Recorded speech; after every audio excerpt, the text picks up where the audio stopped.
Hey, what's up, beer tubers? Eric coming back at you with a very special beer review today. Today I'm looking at an anniversary beer from the one, the only, one of my favorite breweries, SeVIIN Brewing Company. Just hit stores Monday, so it is Friday now. So I've had it for a couple days now. If you follow me on Twitter, I was kind of ranting and raving about how I didn't want to buy this beer because I had it on draft at the release party. And I wasn't terribly impressed. And when I say that, I mean I wasn't terribly impressed that they chose this style for their 7th anniversary. Not that it was a bad beer.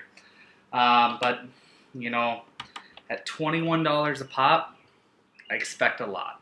That's what my money's worth. But that's enough off my soapbox. Hats off to SeVIIN. I've reviewed many of their beers on this channel, and, Todd, Omar, mad respect for all those guys, all the brewers. They do incredible work. So what they did is annually every year is Todd and the brewers tend to, per the back of the bottle, Despoil and Desecrate conventional beer styles. Well, this is the first beer they've ever brewed with wheat. It's wheat, rye, oats, aromatic malt, and Belgian Pilsner malt, I believe, to create a Belgian strong dark ale that is bottle conditioned with Brett. Clocks in at 12.5% alcohol by volume. I'm taking this one to the dome today. It's going to be a long one. But I've taken off the wax off a bottle because I just want to show you how industrial that is. Like, it's almost dangerous to have to take off. And I actually had to use this in order to do so. So let's get it into a glass after 2 minutes of ranting and raving, and we'll let you know what I think. So, SeVIIN 7, the pour on it. Pours a plum-like hazy red. I wouldn't call it a strong dark color, if you will. It's more of a raspberry, off-white, khaki head up here. That is about a finger and a quarter's worth, but it is big and billowy and it's hanging around. So let's get the nose on the SeVIIN 7. Yep, it screams Belgian ale straight up. There's that, it's almost Hefeweizen-like. There's a clovey banana, but it's definitely got the Belgian twist with the spiciness of it. You can smell a little bit of the spiciness of the rye.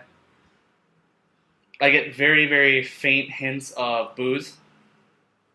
Citrusy hops. I believe Styrian, Goldings, Glacier, and what was the other one? It was Columbus for bittering. And it is bottle conditioned with Brett. I don't get a lot of Brett at all, if any.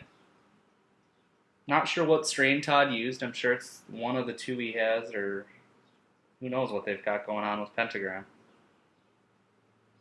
But yeah, just it's a nice smelling Belgian strong dark ale. So let's get the taste.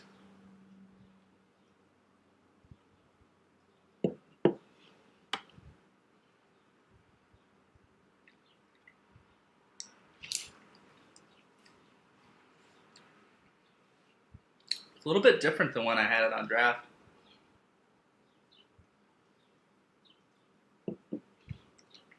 I got just massive waves of that Belgian spicy yeast character, followed by a good amount of booze.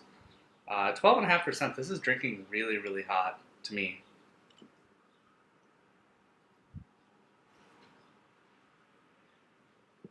I do catch a lot of citrus characters from the hops, but then there's just a lot of those like medium to dark fruits like plums, dates, raisins, figs.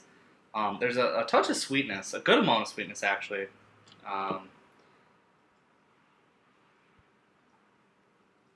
And then it finishes extremely dry. And I think the Brett combined with the candy sugar and just the aging of it is really helping dry it out. One thing I do want to just quick touch on aesthetics-wise is how cool the label art is. So they do, Brent Schoonover was their artist for 6, and now 7, there's Omar, depicted as some sort of vampirical character.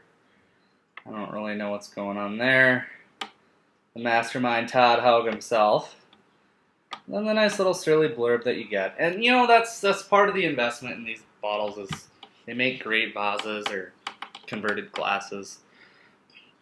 But you know, there's only so many different beer styles you can really brew for an anniversary beer, and I think it's really cool that Surly every year takes it to a whole nother level with whatever the style they choose. So I've got to go out and give Surly a 94 out of 100 for this beer, and it's receiving a lot of flack, and I think it's because people are just expecting barrel age this, barrel age that, coffee this, coffee that, you know.